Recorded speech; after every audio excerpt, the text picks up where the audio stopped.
Bienvenue dans cette toute nouvelle vidéo crypto. Aujourd'hui, on va aller voir pourquoi je pense qu'on n'a rien vu encore par rapport à l'explosion du Bitcoin et des altcoins, évidemment, qui sont corrélés à la hausse du Bitcoin. Mais pourquoi aujourd'hui, on va regarder en tant que tel le Bitcoin, on va aller voir des charts ensemble, on va aller voir des analyses et on va aller voir à la fin, le graphique de psychologie du marché qui est très intéressant.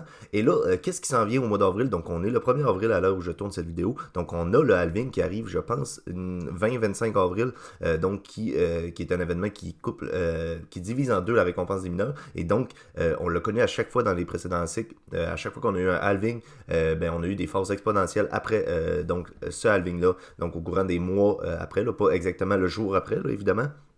Mais en plus de ça, on a eu la première clôture en dehors donc des 70 000 hier, donc cette bougie verte-là. Je ne sais pas si on est capable de la zoomer, là, je pense pas.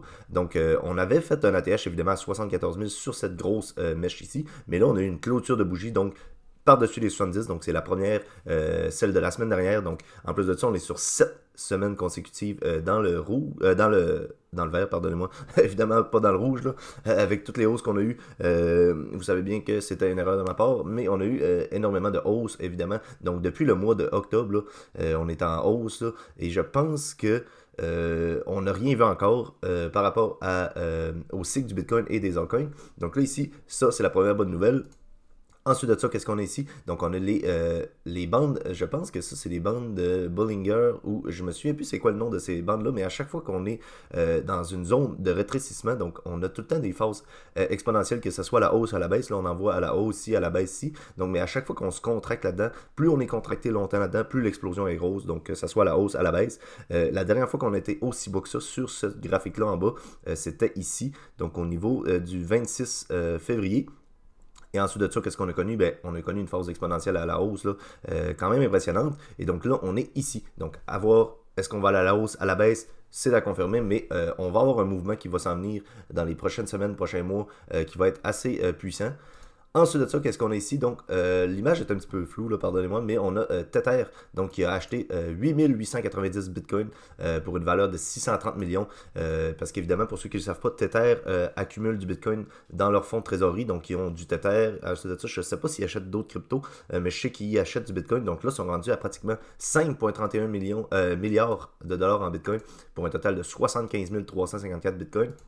Ce qui est énorme, là. Si on compare à MicroStrategy qui a environ pour 10-11 milliards en Bitcoin, là, 150 000 Bitcoin, je pense, là, c'est environ deux fois plus que Tether, mais Tether qui est un stablecoin évidemment, là, mais donc cette compagnie-là qui achète quand même beaucoup de Bitcoin dans leur trésorerie, donc ça c'est une très très bonne nouvelle aussi pour ajouter de la puissance acheteuse sur le marché, donc avec 75 354 Bitcoin dans leur trésorerie, c'est une très bonne nouvelle encore une fois. Ici, qu'est-ce qu'on a? On a de plus en plus de Bitcoin qui sont enlevés des exchanges. Donc là, ici, c'est pour Coinbase. Ici, on parle de 16 290 Bitcoin qui ont été enlevés de Coinbase Pro, donc la version pour trader de Coinbase, mais c'est quand même donc les bitcoins. Là, évidemment, c'est en anglais, là, désolé, je vais vous traduire. Là, donc, c'est 16 290 bitcoins qui ont été enlevés de Coinbase Pro donc hier. Là, ça, je pense que c'était. Non, c'est pour le 1er avril, donc aujourd'hui. Donc, ici, ça nous dit que les bitcoins qui sont available, donc qui sont sur les exchanges, sont de moins en moins présent pour être acheté. Donc, l'offre et la demande, là, donc plus il y a d'offres, moins il y a d'offres et plus il y a de demande, bien évidemment, le prix ne peut aller que dans un sens. Et donc, ça, c'est hyper positif aussi pour le Bitcoin. Dernièrement, ici, qu'est-ce qu'on a? Donc, ce graphique-là, je vous l'ai montré plusieurs fois, là, pas le graphique ici, ça c'est le graphique du Bitcoin, mais cette chart-là, donc la psychologie du marché qui est exceptionnelle. Donc, on voit vraiment, pour ceux qui ne savent pas, là, la psychologie du marché, c'est extrêmement présent dans les graphiques. Là. Donc, dans le graphique, ce qu'on voit, c'est vraiment la pensée des gens, les émotions des gens. Et donc, ça ici, c'est représenté avec ce genre de graphique-là, où on voit les phases de hope, optimisme, believe, euphorie. Et donc, tu sais, quand on parle dans un bull run, on est euphorique, ben, c'est dans ces phases de marché-là. Et dans un bear market, on sent de la rage, on sent de la dépression, du disbelief. Donc, on ne croit plus au marché. À chaque fois qu'il y a un léger mouvement à la hausse, on se dit que c'est un attrape pour ceux-là qui sont bulls. Donc, ces émotions-là sont hyper présentes dans le marché. Et là, on pourrait se situer où, nous, dans le marché?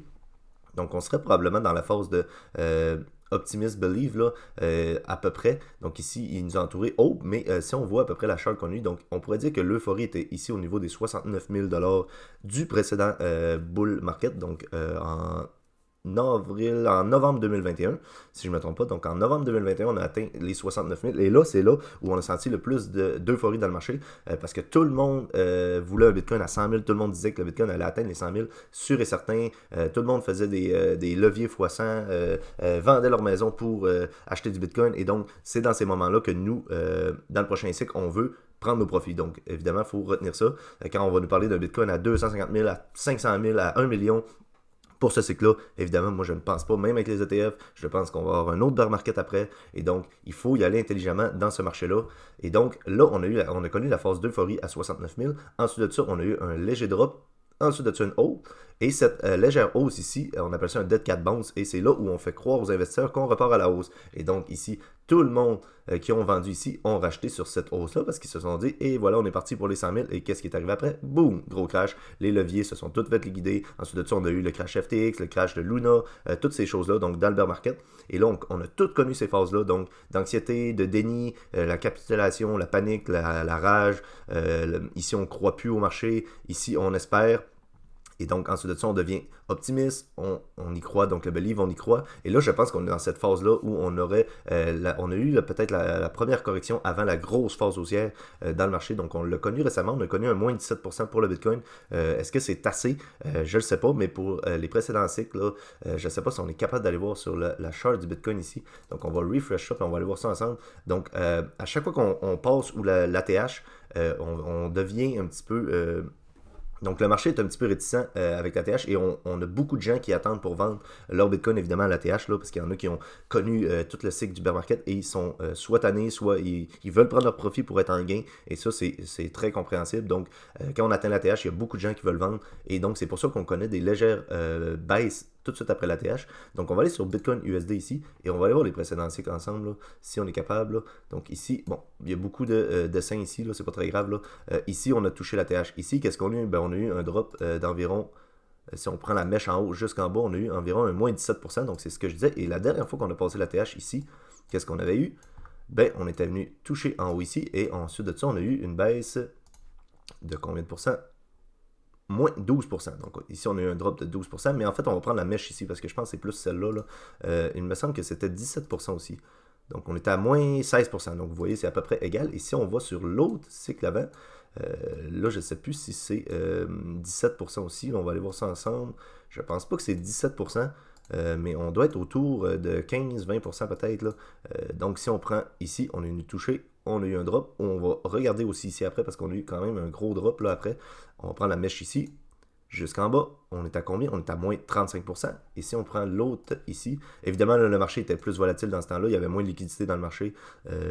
Et donc, la volatilité est beaucoup plus présente dans ce temps-là. Donc, moins 33%. Donc, on voit qu'à chaque fois qu'on vient toucher la TH, on a une rejection parce que les gens, comme je l'ai dit tantôt, veulent prendre leur profit. Et ça, c'est très comprenable. Mais normalement, on n'a pas beaucoup de drops là. Donc, on a un drop et ensuite de ça, on repart à la hausse. Comme ici, on a eu un drop, on est reparti à la hausse. On a eu un léger drop après et on est reparti. Ici, qu'est-ce qu'on a eu? Ben, on a eu une légère correction ici. Est-ce qu'on va avoir une semaine dans le rouge ici? Peut-être. Mais je pense qu'après ça, on est parti pour de plus belle dans le marché des cryptos. Donc, j'espère que vous avez rempli vos sacs de crypto, donc vos bags qu'on dit ici. J'espère que vous accumulez encore. Évidemment, les altcoins ont beaucoup plus de potentiel que Bitcoin. Si vous voulez voir plusieurs raisons pourquoi les altcoins ont plus de potentiel, ben allez voir mes autres vidéos. J'ai fait plein de vidéos sur les graphiques, donc notamment du... Total 3, donc qui exclut BTC et ETH, où on voit vraiment un retard par rapport au Bitcoin, même le TH qui a un retard par rapport au Bitcoin, mais les altcoins c'est encore plus, donc qui dit un retard, ben, évidemment dit beaucoup plus de potentiel à la hausse, donc faites vos recherches, informez-vous, continuez à regarder des vidéos, continuez à acheter tranquillement pas vite en DCA, et nous on se revoit la semaine prochaine, d'ici là, n'oubliez pas de vous abonner, n'oubliez pas de laisser un j'aime, un commentaire, nous on se revoit la semaine prochaine, prenez soin de vos investissements, bye.